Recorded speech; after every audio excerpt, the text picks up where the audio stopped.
Mayan civilization, as I said, is a sort of a cultural unification.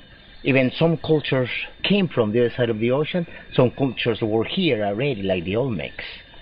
And they are considered probably the roots of the Africans because of the Negroid features.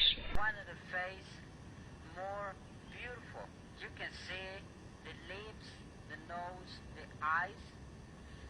This is completely Negroid face, and the weight of this face is 25 tons. Well, they're showing it to you the exactly origin, Negroid, basic origin for these peoples. Why do you think they? To showing when these people was arrived to this continent.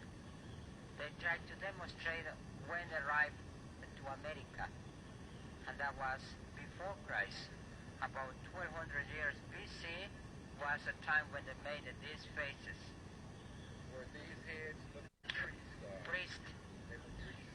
I want you to take a look of the original graffiti.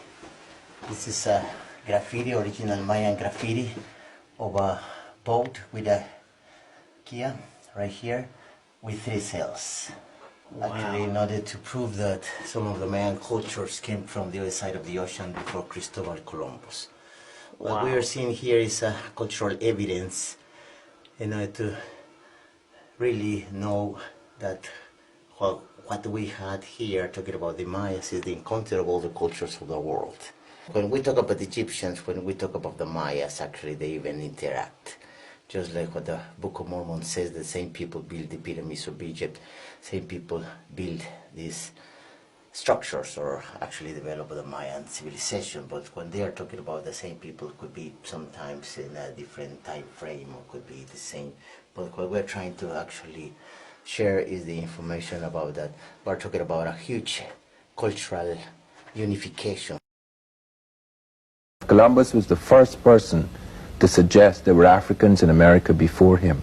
He actually says in the journal of his second voyage that when he was in Haiti, black-skinned people had come in large boats from the south and southeast trading in gold-tipped metal spears. Well, what's interesting about that, so upon returning to Spain, is that he actually took the spearheads and he sent them away, and they had them assayed, and it turned out to be these spearheads were covered in this metal, that this alloy that the inhabitants called guanin, and the metallurgists actually found out that this was an alloy of 32 parts. It was like 18 of gold, 6 of silver, 8 of copper, which, dun dun dun, matched the metal used in spearheads made in Western Africa for thousands of years, as carried by medieval African warriors, including the Mali and the Moors. The West Africans even called this metal guanine, the same name used by the natives of Hispaniola. Do you have any ocular proof of our presence in this hemisphere before Columbus? Oh yes.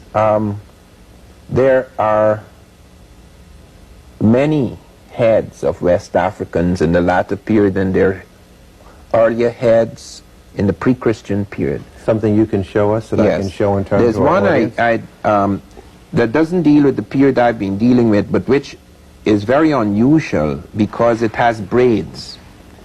And this was deliberately covered up, because this head has been, it has not been shown in public for about 50 years. It reappears. So these are braids here. Yeah, these are braids. This is a stone head. And where does this go back to? What This era? goes back to Tresapotes. It's a period before Christ, and it's found on the head, on a great stone head, a great sculpture in stone. Before Christ. Before Christ. It's found in the Olmec civilization.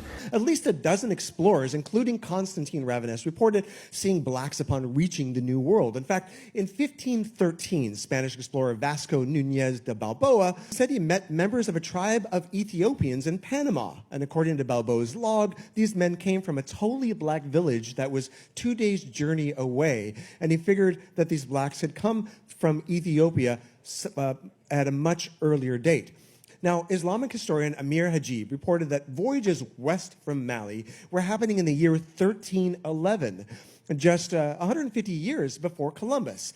Ferdinand Columbus wrote a book in his father. He said, my father told me he saw Negroes north of Honduras.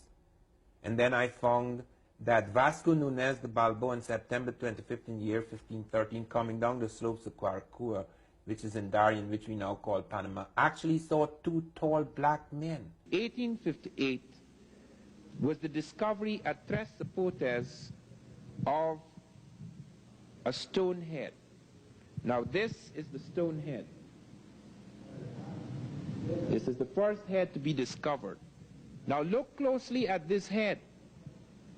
When the Mexicans saw this head, when their scholars saw this head, scholars like Orozco Ibarra, Jose Melgar, etc., they were absolutely convinced that there were Africans in America at some ancient time. Why were they convinced? They were convinced by two things. By the African physiognomy, the dome of the forehead, the cut of the nose, the jaw, the mouth, etc., but also by something which has never been mentioned in the archaeology for some odd reason. And that is, at the back of the stone head, there was hair, detailed Ethiopian type hair. No Native American has hair like that. I don't remember how it was that Barack Obama, I think, had said that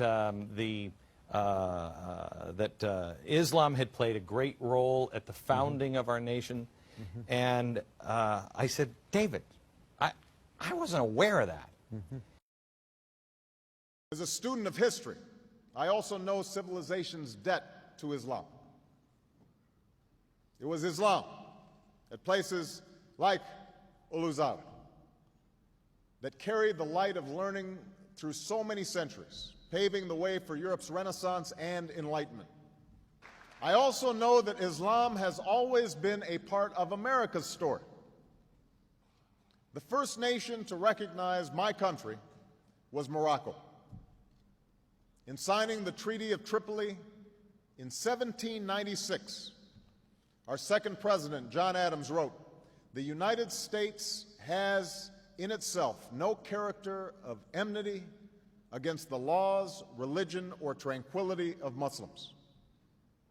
And since our founding, American Muslims have enriched the United States. They have fought in our wars, they have served in our government, they have stood for civil rights, they have started businesses, they have taught at our universities, they've excelled in our sports arenas, they've won Nobel Prizes, built our tallest building, and lit the Olympic torch. And when the first Muslim American was recently elected to Congress, he took the oath to defend our Constitution using the same Holy Quran that one of our founding fathers, Thomas Jefferson, kept in his personal library. Perhaps the most impressive of all the Muslim voyages to the New World, which we can today document, concerned the Mandinka of West Africa. Writing in the Pathways of Sights in the Provinces of Kingdoms, Shihab ad-Din al-Umari recounted a conversation that he had with the famed Mansa Musa, who was traveling through Egypt in his famous Hajj pilgrimage. And according to Mansa Musa, a few years before, his older brother, Abu Bakari, who was then the ruler of the Mandinka kingdom of Mali, had sent 2 expeditions west across the Atlantic, 2 fleets. This would be around the year 1310. And we know they reached America. We know that because of the linguistic evidence, if for no other reasons. There is today in South America an American Indian tribe that uses Mandinka ideograms as its form of written communication. And there is in North America an American Indian tribe located in the middle of the Atlantic seaboard, which back around the mid-18th century, a Moravian missionary went and studied with them and wrote a dictionary of their language. Modern linguists looking at that dictionary have discovered that many of those words are in fact Mande, the language of the Mandinka Indians. And at least one Central American Indian tribe has clan names that correspond exactly to clan names of the Mandinka of West Africa. Yes, Muslims were in America long before Columbus, but we were also there with Columbus. When Columbus landed on San Salvador Island on October 12, 1492, he had with him at least one Muslim and 3 Moriscos. If we go and look into the cultural evidence that has been left behind in the Americas, we can see statues, for example, nowadays that resemble pretty much the features of these statues look more African than native, indigenous, Native American. This is taken as evidence as well that Africans, African Muslims, must have been to the Americas and must have traveled to South America as well as to the Caribbean before Christopher Columbus, and that Muslims from Al-Andalus as well as from Africa, from the Malian kingdom for example, must have been in the Americas and must have been doing some trade already with the Native Americans. These revolutions, not only in the Caribbean but also in Brazil and in South America in general, are mainly led by Muslims, because these Muslims, the Africans who went over to America, who were taken to America, the only ones who could communicate with each other were Muslims who spoke Arabic, because otherwise they would speak different dialects, because Africa, again, it is not one country, it is 53 countries. Within these 53 countries there are thousands of different languages, so people and the Europeans would take different Africans, they would not take from the same tribes, so they would not be able to communicate in order to set up a revolution, whereas Muslims were the most educated ones. They could read and write, they could write and communicate in Arabic, and they were the ones who would communicate with the rest of the Arab-speaking slaves, the rest of the Muslims, and would be able to put up slave uprisings and revolutions. We now know for a fact that long before Columbus, there were 4 major migrations of blacks to the Americas, different parts of the Americas. And it is now known that the West African kingdom of Mali had huge fleets of merchant vessels, and that these kings, these black kings of West Africa, began sailing across the Atlantic to Mexico as early as 900 AD. About 200 years before Christ, up until right at about the time of Christ, in other words, about 2,000 years ago. There now appears that there were wealthy West African and North African blacks, and came, if you can believe this or not, but there's solid proof for it now, to southern Illinois. There is a monument that was in front of the Capitol. You probably know this, and it was moved to Annapolis. And it's this big pillar, and it's sitting there in Annapolis. It's this big white old pillar. Have you seen it, David? Yes, you know what I'm talking about? I have. And it has heads of Muslims all the way around it. I mean, it's the most shocking, politically incorrect thing, and I'm like, whoa, what is that? You look it up, and you start to find this history, and it just unravels on you. During the very first days of the nation, American conflicts with Muslim states in North Africa provided the U.S. Marine Corps a theme song. The line from the halls of Montezuma to the shores of Tripoli was in response to events surrounding a war at the start of the 19th century in Africa. At this point, Jefferson puts military troops on the ground for 5 years over there. That's where we get our Marine Corps hymn. Our Marine Corps hymn says, from the halls of Montezuma to the shores of Tripoli. That's the first war on terror. The first time we had to fight Islamic extremists, and that's the Marine Corps hymn. Halls of Montezuma to the shores of Tripoli.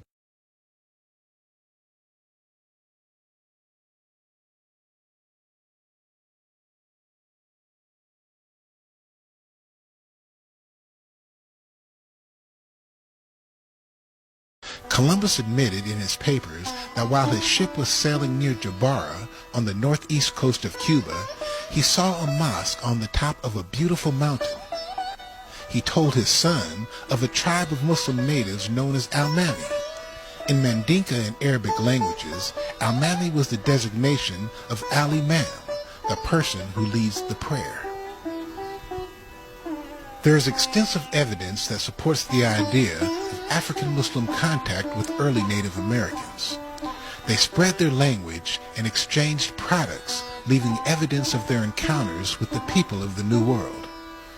Hernando Cortés, the Spanish explorer, described the dress of the native women of the Aztecs as long-veiled, with the same design and cloth worn by the Moorish women of Granada.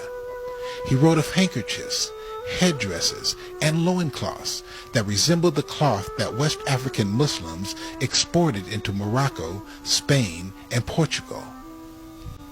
When Europeans began to immigrate to America, they found African tribes living on the land. Many of them had ties to the Moors, Mandinkins, and the Olmecs.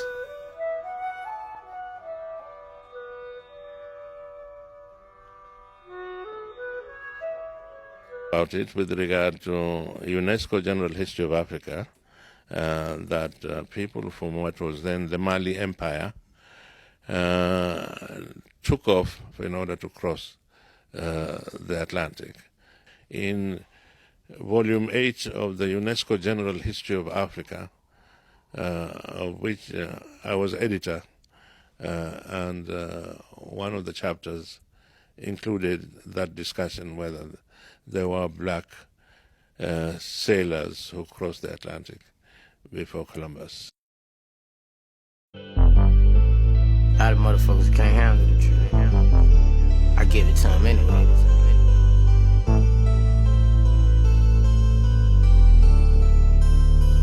You can't handle the truth. You can't handle the truth. You all the way live with Boosie Badass. With Boosie, I'm bruh. You in the land of the truth. You in the land of the truth. Know why the world love me, nigga? I'm bruh. What I'm saying is true.